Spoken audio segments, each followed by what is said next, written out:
Assalamualaikum. I am Mohammad Riaz, your biology teacher from Stars Academy, head office, Johar town, Lahore. जैसा कि आपको मालूम है, हमने डाइवर्सिटी अमंग एनिमल्स को पढ़ना शुरू किया है, यानी किंगडम एनिमेलिया की बात है। आपने इन वर्टिब्रेट्स के हवाले से तो पढ़ लिया। अब आप बताइए कि एनिमल किसे कहते। वैसे तो एटमोलॉजी सोल है, लेकिन बायोलॉजिकली एनिमल किसको मानते हो? तो याद रखना, वो ऑर्गेनिज्म जो यूकैरियोटिक होता है, मल्टी सेलुलर होता है, जो मोटाइल होता है, जिसके पास सेल वॉल नहीं होती है, जो इंजेस्टिव हेट्रोट्रॉफ होता है, जो मल्टी सेलुलर एम्ब्रियो से बनता है, उसे एनिमल कहते हैं। एनिमल्स के अंदर आज हम बात करेंगे कोऑर्डेट्स की। प्यारे बच्चों, आप बता दीजिए ये कोऑर्डेट्स क्या होते हैं? तो नेम से इंडिकेट होता है कि ऐसे ऑर्गेनिज्म जिनके पास कोई कोड होती है, कोई रॉड लाइक स्ट्रक्चर है, इन्हें कोऑर्डेट्स कहते। हम कहते हैं कोऑर्डेट्स वो ऑर्गेनिज्म हैं जिनकी एम्ब्रियोनिक स्टेजेस के अंदर ये 3 स्ट्रक्चर्स आपको मस्ट मिलते हैं, लाजमी मिलेंगे। और प्यारे बच्चों, वो कौन है? नोटोकॉर्ड की बात होती है। नोटो बैग को कहते, कॉर्ड रोड को कहते। ये एंटेरिक केनाल और डोर्सल होलो नर्वस सिस्टम के बीच में एक रोड लाइक स्ट्रक्चर है, जो वैक्यूलेटेड सेल्स कंटेनिंग है, और उन वैक्यूल्स के अंदर प्रोटीन फिल्ड होती है। और बेसिकली ये एंडोस्केलेटन है, ये बॉडी को सपोर्ट करता है। तो ये पहला जो कंपोनेंट वो बता दिया कि कोऑर्डेट्स की एम्ब्रियोनिक स्टेजेस के अंदर आपको नोटोकॉर्ड मिलती है। बैक पे एक रॉड लाइक स्ट्रक्चर है, अनब्रोकन सॉलिड फॉर्म में, कॉन्टिन्यूअस मैनर के अंदर। दूसरी बात, कोऑर्डेट्स वो होते हैं जिनकी एम्ब्रियोनिक स्टेजेस के अंदर आपको डोर्सल होलो नर्वस सिस्टम मिलता है। कोऑर्डेट्स वो होते हैं जिनके अंदर आपको गिल स्लिट्स मिलती हैं, फेरेंजियल पाउचेस बोल दीजिए। तो याद रखिए, ये पाउच फिश के अंदर गिल्स के अंदर हो जाएगा चेंज, लेकिन ह्यूमन के हवाले से बात कीजिए तो यूस्टेकियन ट्यूब के अंदर चेंज हो जाएगा। फिर प्यारे बच्चों, एम्ब्रियोनिक स्टेजेस के अंदर जो 4th कंपोनेंट्स आपको कोऑर्डेट्स के अंदर मिलता है, वो टेल भी मिलती है, यानी एनस के ऊपर एक लॉन्ग टेल मिलती है। एम्ब्रियोनिक स्टेजेस में ये 4 कंपोनेंट्स मस्ट मिलते हैं। तो कोऑर्डेट्स वो होते हैं जिनकी एम्ब्रियोनिक स्टेजेस के अंदर आपको नोटोकॉर्ड मिलती है, डोर्सल होलो नर्वस सिस्टम मिलता है, और गिल स्लिट्स की बात होती है, और फिर टेल की बात करते हैं। कोऑर्डेट्स के बेसिकली ग्रुप्स के हवाले से बात कीजिए तो हम कहते इनके 2 ग्रुप्स हैं। और प्यारे बच्चों, जो एक ग्रुप है उसे हम लोग बोलते हैं क्या? ए करेनिया। अब ए करेनिया क्या होता है? ए विदाउट को कहते, नेम से इंडिकेट होता है। करेनियम आपको मालूम, ब्रेन के अराउंड में जो बोनी स्ट्रक्चर होता है उसे करेनियम कहते। तो अगर करेनियम नहीं होगी तो उन्हें क्या कहते? ए करेनिया या ए क्रेनिएटा बोल दीजिए। और फिर प्यारे बच्चों, यानी ऐसे ऑर्गेनिज्म जिनके पास क्रेनियम नहीं होती है। और फिर इनकी फर्दर क्लासिफिकेशन है, हम कहते हैं ये फर्दर 2 टाइप्स के होते हैं। एक ग्रुप है इनका, उसे बोलते हैं क्या? यूरोकॉर्डेटा। यूरो की एटमोलॉजी टेल है, कॉर्ड रॉड को कहते हैं, यूरोकॉर्डेटा। और दूसरा जो ग्रुप है उसे हम कहते हैं सेफेलोकॉर्डेटा। अब इन दोनों के अंदर क्या फर्क है? तो याद रखिए, ये जो यूरोकॉर्डेटा है, इनकी एम्ब्रियोनिक स्टेजेस में बस आपको नोटोकॉर्ड मिलती है, अडल्ट स्टेजेस के अंदर आपको नहीं मिलती है। लेकिन सेफेलोकॉर्डेटा के हवाले से बात कीजिए तो थ्रू आउट लाइफ इनकी बॉडी में नोटोकॉर्ड रहेगी। यूरोटेल को कहते कि टेल के अंदर शायद मौजूद है। तो प्यारे बच्चों, बात इतनी सी है कि जिनकी एम्ब्रियोनिक स्टेजेस में नोटोकॉर्ड होती है वो क्या यूरोकॉर्डेटा से बिलोंग करते, और जिनकी आफ्टर बर्थ भी और अडल्ट स्टेजेस के अंदर भी नोटोकॉर्ड रहे वो सेफेलोकॉर्डेटा हैं। यूरोकॉर्डेटा की बॉडी के अराउंड में एक कवरिंग होती है, कवरिंग को ट्यूनिंग कहते, ट्यूनिंग की एटमोलॉजी ही क्या कवरिंग को कहते, इसीलिए हम इन्हें बोलते हैं क्या ट्यूनिकेट्स। यूरोकॉर्डेटा को हम ट्यूनिकेट्स भी कहते, ट्यूनिक कंटेनिंग। और अब आ जाइए जो दूसरा ग्रुप है उसके हवाले से बात करेंगे, और उसे हम लोग बोलते हैं क्या क्रेनिएटा, यानी क्रेनियम कंटेनिंग है, क्रेनिएटा। और क्रेनिएटा के हवाले से बात की जाए, इनकी फर्दर हमने क्लासिफिकेशन कर दी है।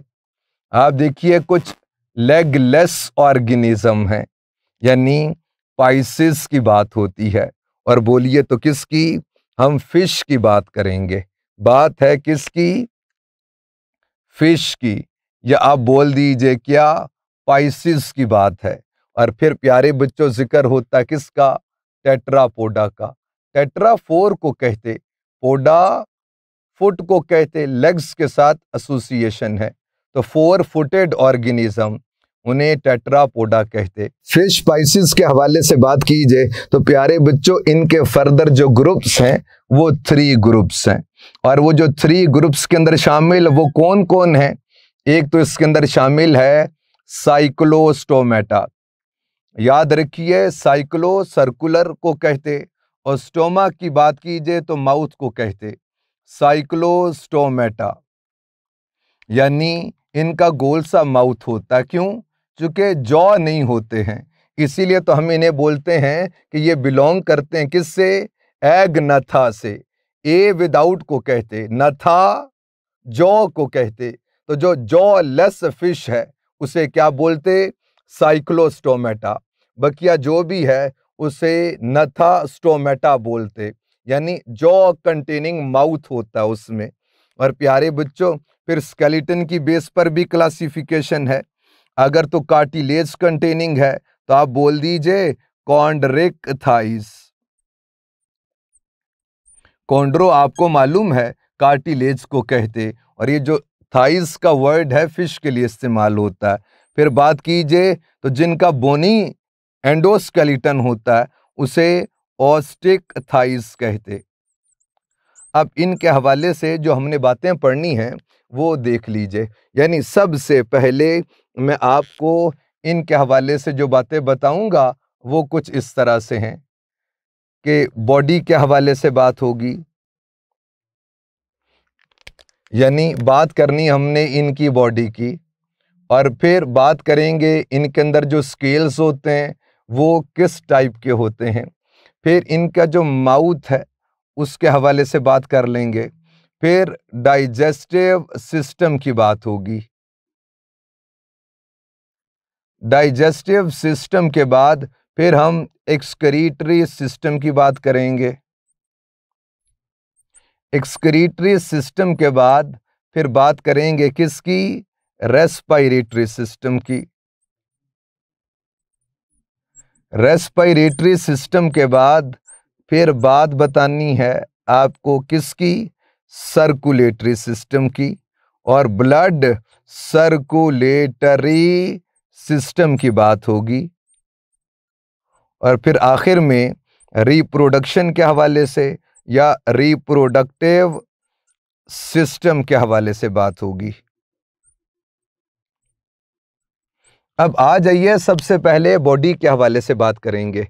ये जो साइक्लोस्टोमेटा है हम कहते हैं इनकी बॉडी ईल लाइक है, ईल वैसे एक फिश भी है, तो याद रखिए वर्म की तरह की बॉडी है, यानी बिल्कुल स्मूथ होती है, कोई आउटग्रोथ इस एज सच नहीं मिलती है, तो ये साइक्लोस्टोमेटा की बॉडी है ईल लाइक। कॉन्ड्रिक थाइस की बात कीजिए, फ्यूसिफॉर्म बोल दीजिए, स्पिंडल शेप्ड बॉडी होती है। ऑस्टिक थाइस की बॉडी कैसी है, स्पिंडल शेप्ड है। स्पिंडल शेप्ड बॉडी क्या होती है, ऐसी बॉडी जो दोनों एंड से पॉइंटेड होती है, सेंटर में से थिक होती है, उसे स्पिंडल शेप्ड बॉडी कहते। इसका फायदा क्या होगा, वो जो वाटर की वजह से फ्रिक्शन होगी, रेजिस्टेंस होगी, वो मिनिमम हो जाएगी। तो प्यारे बच्चों, ये तो इनकी बॉडी के हवाले से बता दिया। अब स्केल के हवाले से बात कीजिए तो साइक्लोस्टोमेटा पे कोई भी हार्ड आउट ग्रोथ सी नहीं मिलेगी, यानी ये बेसिकली एक्सोस्केलेटन है।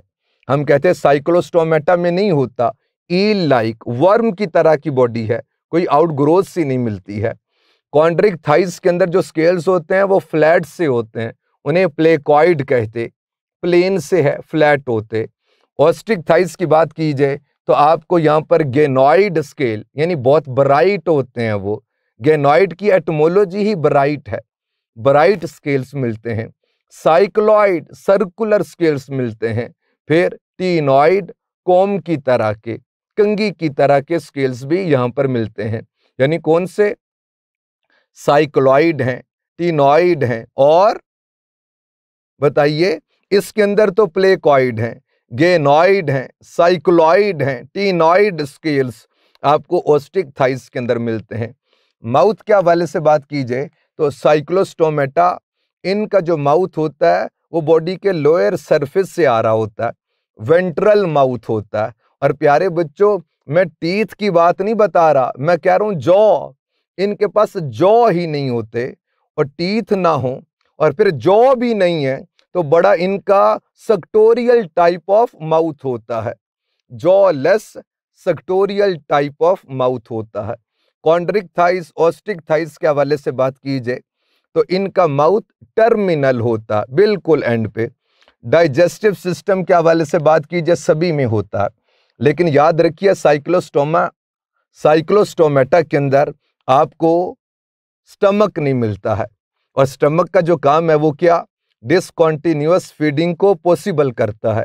साइक्लोस्टोमेटा में चूंकि स्टमक नहीं है तो कॉन्टिन्यूअस फैशन के अंदर फीडिंग होती है कि जो डाइजेशन हो गई, एब्जॉर्प्शन हो गई और बकिया फीसिस की सूरत में इलिमिनेट हो जाएगा। तो कॉन्टिन्यूअस फैशन के अंदर फीडिंग आपको मिलती है साइक्लोस्टोमेटा में। कॉन्ड्रिक थाइस, ऑस्ट्रिक थाइस के हवाले से बात की जाए तो इनके अंदर आपको जे शेप्ड स्टमक मिलता है। अब आइए एक्सक्रीटरी सिस्टम के हवाले से बात की जाए तो आपको यहाँ पर किडनीज मिल जाएंगी, और कुछ के अंदर वो सेगमेंटली अरेंज्ड होती हैं और कुछ में प्रॉपर एक ऑर्गन की सूरत में आपको किडनीज मिल जाएंगी। रेस्पिरेटरी सिस्टम के हवाले से बात की जाए तो प्यारे बच्चों, ये जो साइक्लोस्टोमेटा है इसमें हम कहते हैं 6 to 14 पेयर्स ऑफ गिल्स मिलते हैं। कॉन्ड्रिक थाइस के हवाले से बात की जाए 5 to 7 पेयर्स ऑफ गिल्स मिलते हैं। ऑस्ट्रिक थाइस के हवाले से खास बात जो याद रखनी है कि गिल्स तो होते लेकिन बोनी आर्क उनको सपोर्ट करेगी। भाई बोनी स्केलेटन होता ही इनका, तो बोनी आर्क उसको सपोर्ट कर रही होती है। और याद रखिए इनके गिल्स के ऊपर स्किन में जो स्पेस सी होती है उसके ऊपर अपर कुलम होता है। तो इन तीनों में से अपर कुलम कंटेनिंग कौन होता है? ऑस्ट्रिक थाइस है। चूंकि यहां पर स्केलेटन के हवाले से लिखा नहीं तो आप बता दीजिए। साइक्लोस्टोमेटा के स्केलेटन की बात कीजिए कार्टिलेजिनस होता है। कॉन्ड्रिक थाइस का स्केलेटन कार्टिलेजिनस होता है। ऑस्ट्रिक थाइस का स्केलेटन ओस्टियो नेम से इंडिकेट होता है, मेनली बोनी स्केलेटन होता है। सर्कुलेटरी सिस्टम के हवाले से बात करेंगे। याद रखना ये जो साइक्लोस्टोमेटा है इसके अंदर आपको 1 चैम्बर्ड हार्ट मिलता है, 1 और इक्वल, वेंट्रिकल की बात ही नहीं है। कॉन्ड्रिक थाइस, ऑस्ट्रिक थाइस की बात कीजिए तो इसमें 2 चैम्बर्ड हार्ट मिलता है, यानी एट्रियम भी मिलता है, वेंट्रिकल भी मिलता है। ऑरिकल और वेंट्रिकल कंटेनिंग 2 चैम्बर्ड हार्ट आपको इनके अंदर मिलता है। रिप्रोडक्टिव सिस्टम की बात कीजिए तो साइक्लोस्टोमेटा के अंदर आपको सेपरेट सेक्सेस भी मिलेंगी और हर्माफ्रोडाइट भी मिलता है। कॉन्ड्रिक थाइस, ऑस्ट्रिक थाइस के हवाले से बात कीजिए तो हम कहते हैं सेपरेट सेक्सेस होती हैं। और फिर प्यारे बच्चों ऑस्ट्रिक थाइस के हवाले से बात कीजिए ओवीपेरस भी होती हैं, विवीपेरस के हवाले से भी लिखा गया है। और कुछ खास बातें जो ऑस्ट्रिक थाइस के हवाले से हैं, एक तो बता दिया अपर कुलम को याद रखना अपने, और दूसरी बात जो ख़ास ओस्टिक थाइस से एसोसिएटेड वो स्विम ब्लैडर है। याद रखिए, इनकी बॉडी में एक ऐसा ब्लैडर सैक लाइक स्ट्रक्चर होता है। जब उसमें गैसेस फिल हो जाएंगी तो उस फिश की डेंसिटी वाटर की डेंसिटी से कम हो जाएगी, तो ये विदाउट एनी एफर्ट ये अपवर्ड ग्लाइड करना शुरू हो जाएगी, अपवर्ड मूव करना शुरू हो जाएगी। इसे बायोन्सी बोलते हैं। तो प्यारे बच्चों, स्विम ब्लैडर कंटेनिंग कौन है? ओस्टिक थाइज होती हैं। और फिर आखिर में जो सर्कुलेटरी सिस्टम, उसके हवाले से आपको बता रहा हूं, ओस्टिक थाइज के जो रेड ब्लड सेल्स होते वो न्यूक्लिएटेड हैं। मैं फिर बता रहा हूं, ओस्टिक थाइस में जो रेड ब्लड सेल्स होते हैं वो न्यूक्लिएटेड होते हैं। इतनी बात क्लियर हो गई। अब आइए बात करेंगे टेट्रापोडा की। और टेट्रापोडा के हवाले से बात की जाए तो प्यारे बच्चों, इनके अंदर सबसे पहले हम लोग बात करेंगे किन की? एम्फीबियन की। याद रखिए, एम्फीबियन, एम्फीबिया की बात करेंगे। और ये एम्फीबिया की बात की जाए तो एम्फी की एटमोलॉजी है डुअल, यानी इनकी लाइफ डुअल होती है। इनको वाटर भी रिक्वायर होता है, टेरेस्ट्रियल एनवायरनमेंट पर भी आ गए, इसलिए इनका नाम रखा है एम्फीबिया या एम्फीबियन।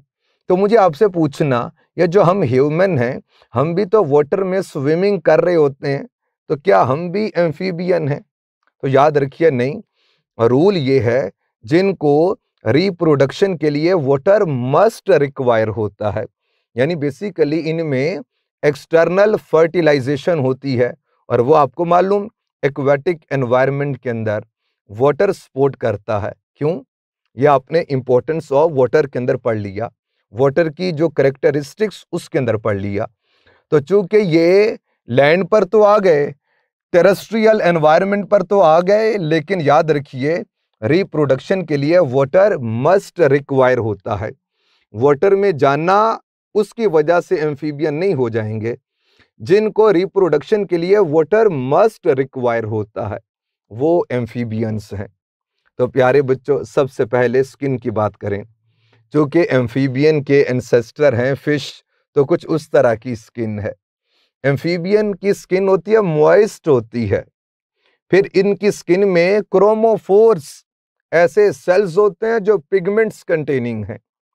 फिर इनकी स्किन के अंदर कुछ ग्लैंड्स होते हैं जो पॉइजनस हैं। और एम्फीबिया की बात की जाए, कुछ ऐसे ऑर्गेनिज्म हैं जिनके पास लेग्स होती हैं, कुछ लेगलेस ऑर्गेनिज्म हैं, कुछ के पास टेल होती है, कुछ टेल लेस ऑर्गेनिज्म हैं।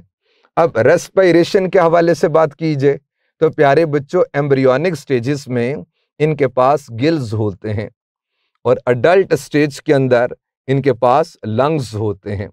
तो एम्ब्रियोनिक स्टेजेस में, लार्वल स्टेजेस कहना चाहिए, लार्वल स्टेजेस के अंदर इनके पास गिल्स होते हैं, उनके थ्रू गैसियस एक्सचेंज होता है। लेकिन जो अडल्ट एम्फीबियंस हैं उनके पास लंग्स होते हैं। फिर हम बात करेंगे किसकी? एक्सक्रीटरी सिस्टम की। इसके हवाले से बात की जाए तो हम कहते इनके पास किडनीज होती हैं। फिर रेस्पिरेटरी सिस्टम की बात हो गई, एक्सक्रीटरी सिस्टम की बात हो गई।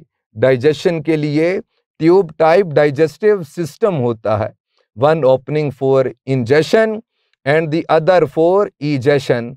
उसे क्लोएकल ओपनिंग भी कहते। क्लोएका की एटमोलॉजी है टू वॉश आउट। हम कहते एक ही ओपनिंग जहां से यूरिन की एक्सक्रीशन भी होती हो और फीसिस की इजेशन भी होती हो, उसे क्लोएकल अपर्चर कहते। उस डक्ट को क्लोएका कहते। फिर एम्फीबियन का जो सर्कुलेटरी सिस्टम, इसके हवाले से बात की जाए तो प्यारे बच्चों, अगर आप साइक्लोस्टोमेटा के हवाले से बात की जाए तो इसमें वन चैम्बर्ड हार्ट होता है। लेकिन अगर आप कॉन्ड्रिक थाइस के हवाले से बात कीजिए तो हम कहते इसमें टू चैम्बर्ड हार्ट होता है। ऑस्टिक थाइस के अंदर आप देखिए, इसके अंदर भी टू चैम्बर्ड हार्ट होता है।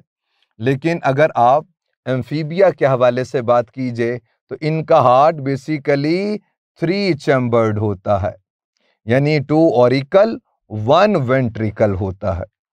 और फिर प्यारे बच्चों, ये जो एम्फीबियन की बात कीजिए, या अगर आप इन फिश के हवाले से, पाइसिस के हवाले से बात कीजिए, ये सारे कोल्ड ब्लडेड ऑर्गेनिज्म हैं।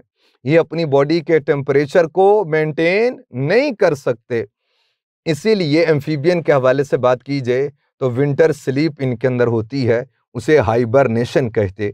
हाइबरना की एटमोलॉजी ही विंटर है, तो जो विंटर स्लीप होती है उसे हाइबरनेशन कहते हैं। अब रिप्रोडक्शन के हवाले से बात कीजिए तो आपको बता दिया कि नेम से इंडिकेट होता है कि डुअल लाइफ है, यानी इनमें एक्सटर्नल फर्टिलाइजेशन होती है और फिर एक्सटर्नल एनवायरनमेंट के अंदर ही डेवलपमेंट होती है। अब नेक्स्ट जो ग्रुप है उसके हवाले से बात करेंगे और उस ग्रुप को कहते हैं क्या? रेप्टिलिया। याद रखिए, ये ऐसे ऑर्गेनिज्म जो टोटली टेरेस्ट्रियल एनवायरनमेंट पर आ गए, यानी इसका मतलब है अब इनमें एक्सटर्नल फर्टिलाइजेशन नहीं होगी। तो प्यारे बच्चों, फिर इनमें क्या होता है? हम कहते हैं इनमें कपुलेटरी ऑर्गन होता है, an organ that is used to transfer sperm in female reproductive track is known as copulatory organ. तो some sort of copulatory organ आपको मिलता है किसमें? रेप्टिलिया में। और फिर इनके एग्स के हवाले से बात कीजिए, वो शेल्ड एग होता है, यानी इनका एम्ब्रियो शेल्ड एग के अंदर मौजूद होता है ताकि फ्रिक्शनल डैमेजेस ना हो सकें, ताकि लॉस ऑफ वाटर मिनिमाइज कर सकें। और फिर प्यारे बच्चों, लार्ज योकी एग होता है, यानी बेतहाशा यॉक कंटेनिंग है, चूंकि फूड तो उस यॉक से ही इसको मिलेगी। फिर अगर आप इसके जो हार्ट है, सर्कुलेटरी सिस्टम है, उसके हवाले से बात कीजिए तो प्यारे बच्चों हम कहते इसका हार्ट इनकम्प्लीटली पार्टीशन्ड 4 चैम्बर्ड, यानी 2 एट्रियम तो होते हैं और 2 वेंट्रिकल जो है वो इनकम्प्लीटली पार्टीशन्ड है। लेकिन यहाँ पर इंपॉर्टेंट बात याद रखने की ये है कि क्रोकोडाइल के हवाले से बात की जाए तो उसका हार्ट कंप्लीटली 4 चैम्बर्ड होता है और वो बिलोंग करता है किससे? रेप्टिलिया से। लेकिन अगर आप हार्ट के हवाले से बात कीजिए तो हम कहते बेसिकली ये 4 चैम्बर्ड तो है, लेकिन फुल प्रोटोकॉल के साथ नहीं कहेंगे, क्योंकि वेंट्रिकल इनकम्प्लीटली पार्टीशन्ड होता है। लेकिन क्रोकोडाइल के हवाले से बात कीजिए, ये एक ऐसा ऑर्गेनिज्म, इसका हार्ट एक ऐसा रेप्टाइल जो कंप्लीटली 4 चैम्बर्ड हार्ट रखता है। रेप्टिलिया के हवाले से ये बातें थी। स्किन के हवाले से बात कीजिए, बेतहाशा ड्राई होती है, ड्राई एनवायरनमेंट के अंदर है, तो उस एनवायरनमेंट के अंदर अपने आप को स्टेबलाइज करने की खातिर इनकी स्किन ड्राई होती है। तो प्यारे बच्चों, ये तो रेप्टिलिया के हवाले से बात थी। रिप्रोडक्शन के हवाले से बता दिया, इंटरनल फर्टिलाइजेशन होती है और एम्ब्रियो वो शेल्ड एग में ले करेंगे और फिर remaining developmental processes outside the body होते हैं, इन्हें ओवीपेरस कहते हैं। इसके बाद फिर प्यारे बच्चों हम बात करेंगे किसकी? बर्ड्स की। और बर्ड्स की आपको मालूम खास बात यह है कि ये फ्लाई करते हैं, फ्लाइट होती है इनके अंदर। अब सबसे पहले जो बर्ड्स की बातें हैं वो सुन लीजिए। हम कहते हैं इनकी बॉडी होती है स्ट्रीमलाइंड, यानी कुछ स्पिंडल शेप्ड, यानी दोनों एंड से पॉइंटेड होते हैं, सेंटर में से थिक होते हैं। एरोप्लेन की तरह की इनकी बॉडी होती है, बल्कि एरोप्लेन इसकी बॉडी को देखकर बनाया गया ताकि एयर की जो रेजिस्टेंस है वो मिनिमम हो जाए। एक तो ये बात आपने रखनी है याद। फिर बॉडी पार्ट्स के हवाले से बात कीजिए, हेड मिलता है, नेक मिलती है, फिर ट्रंक और टेल मिलती है। रेप्टिलिया के हवाले से एक बात जो रह गई बहुत इंपॉर्टेंट, और वो क्या? सबसे पहले जो सर्वाइकल वर्टिब्री हैं वो किन के अंदर आती हैं? रेप्टिलिया के अंदर। और इसकी वजह से यानी एटलस एक्सिस वो किन के अंदर मौजूद है? रेप्टिलिया के अंदर। इससे प्यारे बच्चों क्या होता है, freedom of movement of head होती है। तो याद रखिए, यानी ये साइक्लोस्टोमेटा, ये पाइसेस के हवाले से बात कीजिए, इनसे बेहतर आपको स्केलेटन मिलेगा एम्फीबिया का, लेकिन एम्फीबिया से बहुत बेहतर स्केलेटन आपको रेप्टिलिया का मिलेगा। हाईली ओसिफाइड होता है, बोनीफाइड होता है, काफी रिजिड होता है, इसीलिए तो आज तक इनके फॉसिल्स मिलते हैं। और फिर प्यारे बच्चों, सर्वाइकल वर्टिब्री आने की वजह से हम कहते हैं इनकी नेक मूवमेंट, हेड मूवमेंट वो इजीली होना शुरू हो गई। अब बर्ड्स के हवाले से बात आपको बता रहा हूं, स्ट्रीम लाइंड बॉडी होती है। बॉडी के पार्ट्स के हवाले से बात कीजिए, हेड है, नेक है, ट्रंक है, टेल होती है। फिर प्यारे बच्चों, 4 लिम्स की मॉडिफिकेशन हो गई, किसमें, विंग्स के अंदर। फिर इनके एक्सोस्केलेटन के अंदर फेदर्स भी हो। अब डाइजेस्टिव सिस्टम के हवाले से बात करेंगे तो प्यारे बच्चों याद रखिए, इनके पास चूंकि टीथ तो नहीं होते, तो जो जॉ है उनकी मॉडिफिकेशन हो चुकी है, किसमें, बीक के अंदर। तो प्यारे बच्चों, क्रशिंग के लिए इनके पास एक हाईली मस्कुलर स्ट्रक्चर होता है, उसे गिजर्ड बोलते हैं। और एक्सक्रीटरी सिस्टम के हवाले से बात कीजिए, किडनीज होती हैं। ये बर्ड्स की बातें हो रही हैं सारी। रेस्पिरेटरी सिस्टम के हवाले से बात कीजिए, इनके पास से लंग्स हैं। फिर ईयर सैक्स होते हैं जो बोन्स के अंदर तक मौजूद होते हैं, ताकि ये लाइट इन वेट रहें और फ्लाई करने के अंदर इनको आसानी रहे। लेकिन यहाँ पर यह बात भी आपने याद रखनी है कि इनके अंदर जो ऑर्गन ऑफ वॉइस होता है उसे सेरिंग्स कहते। सेरिंग्स की एटमोलॉजी बांसुरी है, तो बांसुरी की तरह की। और प्यारे बच्चों, वैसे ह्यूमन के हवाले से बात कीजिए तो at the top of trachea आपको वॉइस बॉक्स मिलता है, लेकिन यहाँ पर एट द बॉटम मिलता है। वाइब्रेशन बहुत ज़्यादा स्पीडीली होती है और इसीलिए बहुत हाई पिच होती है। तो सिरिंग्स इनके पास ऑर्गन ऑफ वॉइस होता है, इसको याद रखना। अब अगर आप सर्कुलेटरी सिस्टम के हवाले से बात कीजिए तो हम कहते हैं इनका हार्ट कंप्लीटली 4 चैम्बर्ड होता है। और रेप्टाइल के हवाले से आपको बताया था, जो क्रोकोडाइल है उसका हार्ट कंप्लीटली 4 चैम्बर्ड है। बर्ड्स के भी हार्ट के हवाले से बात कीजिए, ये भी कंप्लीटली 4 चैम्बर्ड हार्ट होता है। और याद रखना, इसमें जो एओर्टिक आर्क है वो राइट एओर्टिक आर्क होती है। लेकिन मैमल्स के हवाले से बात करेंगे तो लेफ्ट एओर्टिक आर्क होती है, इसको भी याद रखना आपने। रिप्रोडक्शन के हवाले से बात कीजिए तो सेक्सेस सेपरेट होती हैं, इंटरनल फर्टिलाइजेशन होती है, एम्ब्रियो शेल्ड एग में होता है और उस एग में बेतहाशा यॉक होती है जो एज अ फूड यूज हो जाएगी। फिर प्यारे बच्चों, कुछ बर्ड्स ऐसे भी हैं जिनमें फ्लाइट की एबिलिटी नहीं होती है, उन्हें फ्लाइटलेस बर्ड्स कहते हैं। एक्सक्रीटरी सिस्टम के हवाले से आपको बताना है कि इनकी एक्सक्रीशन सेमी सॉलिड फॉर्म के अंदर होती है और इनके पास ब्लैडर नहीं होता है। अब आइए बात करेंगे मैमल्स की। कोर डेटा में जो लास्ट ग्रुप है, और बल्कि जो एम्फीबियन से फिर इसी तरह से ये जो वर्टिब्रेटा के हवाले से आप बात करते हैं, तो लास्ट में हम लोग जिक्र करते हैं किसका, मैमल्स का। याद रखिए, मैमल्स की एटमोलॉजी मेमोरी से है, ब्रेस्ट को कहते। तो हम कहते इनके पास मेमोरी ग्लैंड्स होते हैं, तो इसीलिए हम इन्हें मैमल्स बोलते। प्यारे बच्चों, ये जो रैट है ये भी मैमल है, क्यों, क्योंकि मेमोरी ग्लैंड्स कंटेनिंग है, मिल्क प्रोड्यूसिंग ग्लैंड्स होते हैं, इसीलिए कौन है, मैमल्स। तो ममेलिया के हवाले से अब हम बात करेंगे। और प्यारे बच्चों, सबसे पहले इनकी जो कैरेक्टरिस्टिक्स हैं आप उन्हें देख लीजिए, फिर फर्दर कुछ इनसे जो एसोसिएटेड ग्रुप्स हैं उनके हवाले से बात करेंगे। मैमल्स वो होते हैं जिनकी बॉडी पे हेयर होते हैं। फिर प्यारे बच्चों, मैमल्स के हवाले से बात कीजिए, इनके ईयर में 3 बोन्स होती हैं, इंकस, मेलियस, स्टेपीज। फिर प्यारे बच्चों, इनके स्कल के हवाले से बात कीजिए, हम कहते ओनली 1 मूवेबल बोन होती है, लोअर जॉ। और उसे आप क्या बोलते, मैंडिबल कहते। ये मूवेबल है, बकिया ऊपर सारा स्कल और उसकी बोन्स स्टैटिक होती हैं। फिर टीथ के हवाले से बात कीजिए तो 2 सेट ऑफ टीथ होते हैं, एक मिल्क टीथ, फिर परमानेंट टीथ की बात करते हैं।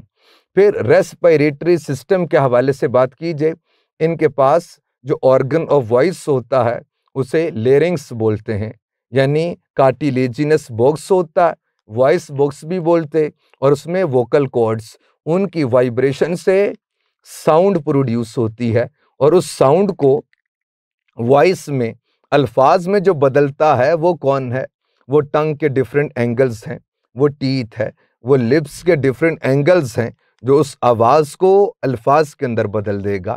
फिर मैमल्स वो होते हैं जिनके पास मेमोरी ग्लैंड्स होते हैं, यानी इनकी फीमेल मिल्क प्रोड्यूसिंग होती हैं।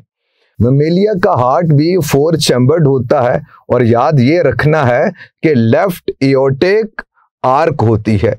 फिर प्यारे बच्चों, मैमल्स के हवाले से और इनके ब्लड के हवाले से बात कीजिए तो इनके red blood cells without nucleus होते हैं। और आप बताइए, मैमल्स ये वार्म ब्लडेड ऑर्गेनिज्म हैं कि कोल्ड ब्लडेड? हम कहते मेजॉरिटी चूँकि अपनी बॉडी के टेम्परेचर को मेंटेन कर सकती है, तो हम कहते ये वार्म ब्लडेड ऑर्गेनिज्म। बर्ड्स के हवाले से बात कीजिए, ये भी वार्म ब्लडेड ऑर्गेनिज्म होते। रेप्टिलिया, एम्फीबिया, पाइसिस की बात कीजिए तो ये कोल्ड ब्लडेड ऑर्गेनिज्म। और एक ख़ास बात जो आपने ममेलिया के हवाले से रखनी है याद, वो डायाफ्राम है, वो इनसे ही एसोसिएटेड। डाया 2 को कहते फ्राम, फेंस को कहते, पार्टीशन को कहते। तो हम कहते ये स्केलेटल मस्कुलर शीट होती है that divides the body into 2।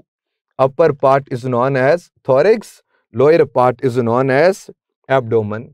अब ममेलिया के हवाले से बात कीजिए तो इनके कुछ फर्दर ग्रुप्स आपको मिलते हैं, और प्यारे बच्चों उन ग्रुप्स के हवाले से बात करेंगे। सबसे पहले हम बात करेंगे किनकी, प्रोटोथेरिया की। याद रखिए, प्रोटो फर्स्ट को कहते, और थेरिया बीस्ट को कहते, वहशी को कहते, यानी एनिमल्स के साथ एसोसिएट किया, प्रोटो फर्स्ट को कहते। और याद रखना, इन्हीं को हम लोग कहते हैं क्या, मोनोट्रीम्स। याद रखिए, मोनो 1 को कहते, ट्रीम्स होल को कहते। तो बॉडी में चूंकि एक ही होल होता है जहां से यूरिन की एक्सक्रीशन भी होती है और फीसिस की इजेशन भी होती है, यानी क्लोएका कंटेनिंग है। एनस में और क्लोएकल अपर्चर में क्या फ़र्क है? याद रखिए, एनस तो एक ऐसी ओपनिंग है, एक ऐसा पोर है, होल है, जहां से सिर्फ फीसिस की इजेशन होती है।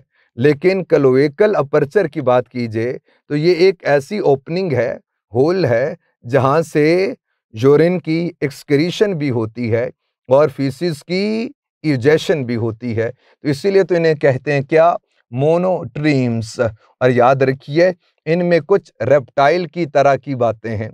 यही तो एवोल्यूशन की खूबसूरती है कि इन दोनों के बीच में कुछ तो ऐसा हो कि कुछ बातें उसकी पहले वाले ग्रुप से मैच होती हों। तो रेप्टाइल की तरह की बातें प्रोटोथेरिया में क्या हैं? तो याद रखना बेटे, इनके अंदर क्लोएका होता है, एक डक्ट है, और फिर कॉमन ओपनिंग क्लोएकल अपर्चर होती है। अब आप बताइए, इन प्रोटोथेरिया में मैमल लाइक बात क्या है? तो वही बात है कि इनके अंदर मेमोरी ग्लैंड्स होते हैं। अब जो इससे दूसरा जो ग्रुप है उसके हवाले से बात करेंगे, उसे कहते मेटाथेरिया। मेटा चेंज्ड को कहते, थेरिया बीस्ट को कहते। जो इनसे चेंज्ड हैं, मेटाथेरिया, या आफ्टर प्रोटोथेरिया जो होते उन्हें मेटाथेरिया बोलते। और याद रखना, इन्हें कहते मार्सुपियल मैमल्स। प्यारे बच्चों, आपको पता है मार्सुपियम क्या होती है? मार्सुपियल मैमल्स कहते। मार्सुपियम क्या होती है? तो याद रखिए, इसकी एटमोलॉजी है पाउच। जैसे कैंगरू के हवाले से बात कीजिए, केओला के हवाले से बात कीजिए, अपोसम के हवाले से बात कीजिए, तो इनके बॉडी के बाहर की तरफ एक सैक लाइक स्ट्रक्चर है, पाउच होती है, उसे मार्सूपियम कहते। तो प्यारे बच्चों, इनके यहाँ बेबी की जब बर्थ होती है, चूँकि बहुत वीक होता है, तो वो बेबी इस मार्सूपियम के अंदर, इस पाउच के अंदर आ जाएगा, और इस पाउच के अंदर जो मौजूद निपल्स हैं, वहाँ से इसकी ब्रेस्ट फीडिंग होती रहेगी, और फिर ये यंग होकर, बड़ा होकर, फिर ये जो भी इसके मन की बातें हैं, ये वो करेगा, जो भी इसका बिहेवियर है, वो फिर करता रहेगा। इसके बाद हम जो लास्ट ग्रुप है, उसके हवाले से बात करेंगे, और वो मैं भी हूँ, वो आप भी हैं, यानी बात होगी किसकी? यूथेरिया की। यू बोलिए तो क्या? ट्रू को कहते, हम कहते गुड को कहते, अच्छे को कहते, हम अच्छे ही होते हैं बेटे। और थेरिया की बात कीजिए, बीस्ट, हम ऐसे अच्छे वाले एनिमल्स हैं, इसका मतलब ये है। और याद रखना, इन्हें हम लोग कहते प्लेसेंटल मैमल्स हैं। इनमें इंटरनल फर्टिलाइजेशन होती है, इंटरनल ही डेवलपमेंट होती है। ये प्लेसेंटा कंटेनिंग है। प्लेसेंटा की एटमोलॉजी फ्लैट है, क्योंकि फ्लैट सा स्ट्रक्चर होता है, और बर्थ के बाद भी ये जब बॉडी से बाहर आता है तो बिल्कुल फ्लैट स्ट्रक्चर होता है। इसीलिए हम इसे बोलते हैं क्या? प्लेसेंटल मैमल्स बोलते हैं। और प्यारे बच्चों, इनमें नरिशमेंट एम्ब्रियोनिक स्टेजेस में प्लेसेंटा के थ्रू होती है, और ये बहुत ज़्यादा अपने बेबीज़ की केयर करते हैं। तो ये तो आपको कोर डेटा के हवाले से बता दिया। और फिर प्यारे बच्चों, क्लासिफिकेशन में जो कुछ और हल्की हल्की सी कुछ बातें हैं, वो देख लीजिए। यानी साइक्लोस्टोमेटा को तो बोल दिया था, एग न था, यानी जॉ लेस है। Chondrichthyes, Osteichthyes, Amphibia, Reptilia, birds, mammals के हवाले से बात की जाए, इन्हें बोलते हैं क्या? नाथास्टोमेटा। नौथा किसे कहते? जॉ को कहते। स्टोमा माउथ को कहते। इनके माउथ में जॉ होते हैं। एक बात तो ये हो गई।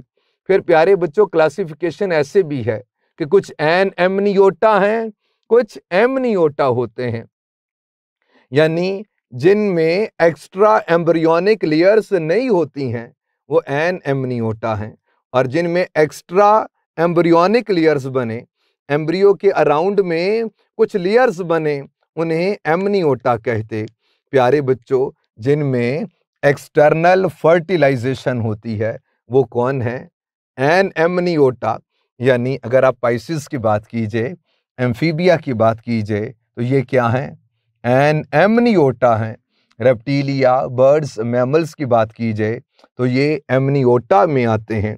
इनमें एक्स्ट्रा एम्ब्रियोनिक लेयर्स मिलती हैं, एमनियन, कोरियन, एलेंटोइस, ये आपको लेयर्स मिलती हैं। अब आ जाइए, ये सारा किंगडम एनिमेलिया, उसके हवाले से बातें हो गई। बस अब कुछ बातें हम लोग करेंगे किसके हवाले से? हेमिकॉर्डेटा के हवाले से। याद रखिए, हेमी हाफ को कहते, कॉर्ड रोड को कहते, हेमिकॉर्डेटा है। हेमिकॉर्डेटा के अंदर कॉर्डेट्स की तरह की बातें क्या हैं? तो याद रखिए, ये जो कॉर्डेट्स होते हैं, ये भी ड्यूटेरोस्टोम्स हैं।